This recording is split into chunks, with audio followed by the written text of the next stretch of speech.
Hi hello everyone, જય શ્રી કૃષ્ણ. કેમ છો બધા? મજામાં? આશા રાખું છું કે બધા મજામાં હશો. પંચાલ મિક્સ ચેનલમાં આપ સૌનું સ્વાગત છે. અત્યાર સુધી આપ સૌએ મને સાથ સહકાર આપ્યો તે બદલ ખૂબ ખૂબ આભાર. હવે આજની મારી રેસીપી છે ચોકલેટ બ્રાઉની.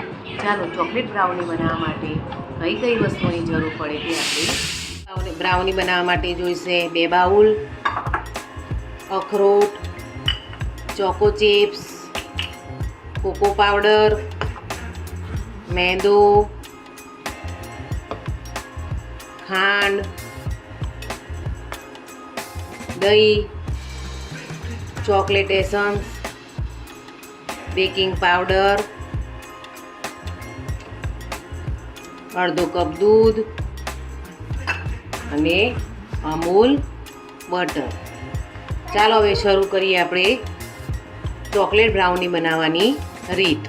ચોકલેટ બ્રાઉની બનાવવા માટે સૌપ્રથમ કમ્પાઉન્ડ ચોકલેટ અને એમાં નાખીશું બટર. હવે આ બંને મિશ્રણને આપણે ઓવનમાં 1 મિનિટ માટે કૂક કરીશું કે જેથી ચોકલેટ મેલ્ટ. જોઈ શકો છો કે આપણી બટર અને ચોકલેટ બંને મેલ્ટ થઈ ગયું છે. હવે આપણે આને સાઈડમાં મૂકી અને બીજો બાઉલ લઈશું. એમાં મિક્સ કરીશું દહીં અને ખાંડ. આ બંને વસ્તુને હવે બરાબર મિક્સ કરી લઈશું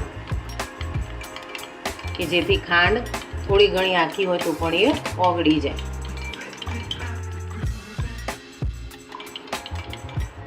જોઈ શકો છો કે આ બંને વસ્તુ મિક્સ થઈ ગઈ છે.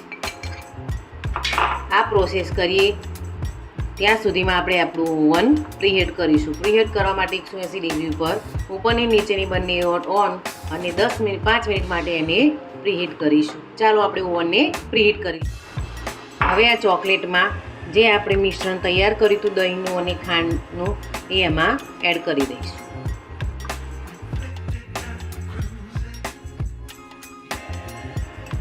હવે આ રીતની ચાણી મૂકી એમાં મેદો નાખીશું અને પિંચ જેટલું બેકિંગ પાવડર ને એડ કરીશું કોકો પાવડર. હવે આ ત્રણેય વસ્તુને આપણે ચાળી લઈશું.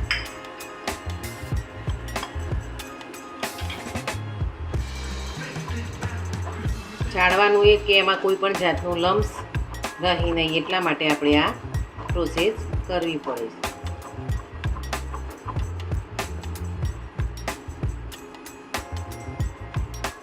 જોઈ શકો છો કે આપણે હવે ચાળી લીધું. હવે આમાં આ બધી વસ્તુ આપણે ભેગી કરીશું.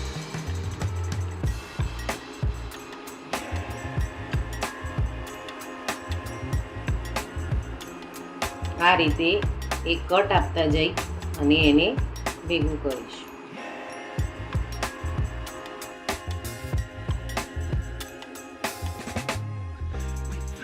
જોઈ શકો છો કે હજી બેટર બહુ જ કડક છે. આપણે હવે એમાં એડ કરીશું દૂધ. દૂધ હંમેશા નોર્મલ ટેમ્પરેચર પર હોય તેવું જ લેવું, ડાયરેક્ટ ફ્રીજમાંથી કાઢીને લેવું નહીં.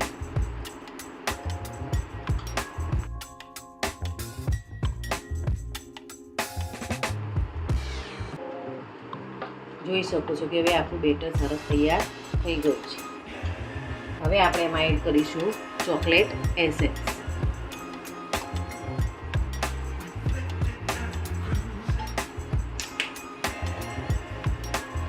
અને એડ કરીશું ચોકો ચિપ્સ.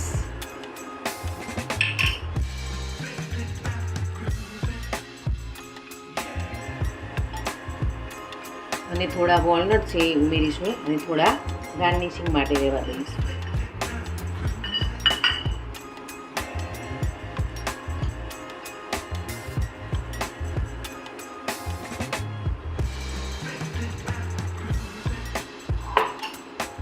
હવે આ રીતનું કોઈ બાઉલ હોય એની ઉપર બટર પેપર પાથરી અને એમાં આ મિક્સચર છે એમાં ટ્રાન્સફર કરી દઈશું.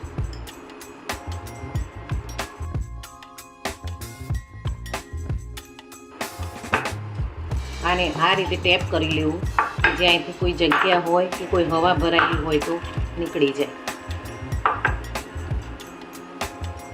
હવે એમાં વોલનટ અને ચોકો ચિપ્સથી આપણે ગાર્નિશિંગ કરીશું.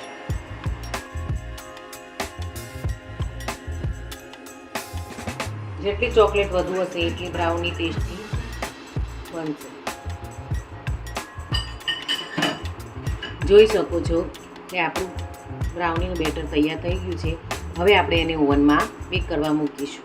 આને બેક થતાં લગભગ 15 મિનિટનો સમય લાગે છે, પણ દરેક ઓવનનું વેરિએશન અલગ અલગ હોય છે. એટલે કોઈમાં 15 મિનિટ પણ લાગે ને કોઈમાં 20 મિનિટ પણ લાગે. તમારે જોઈ લેવું. ચાલો હવે આપણે એને મૂકીશું બેક કરવા માટે. જોઈ શકો છો કે આપણી બ્રાઉની સરસ તૈયાર થઈ ગઈ છે. હું તમને પીસીસ કરીને બતાવું કે કેવી તૈયાર થઈ ગઈ છે. જોઈ શકો છો કેવા મસ્ત પીસ થયા છે.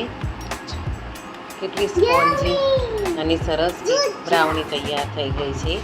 ખાવામાં પણ એટલી ટેસ્ટી છે અને જોવામાં પણ એટલી ટેસ્ટી છે. જોઈ શકો છો કેવી સરસ મસ્ત બ્રાઉની તૈયાર થઈ ગઈ છે. મસ્ત.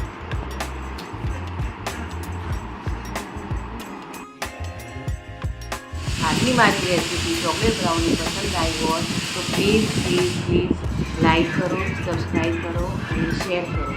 જય શ્રી કૃષ્ણ.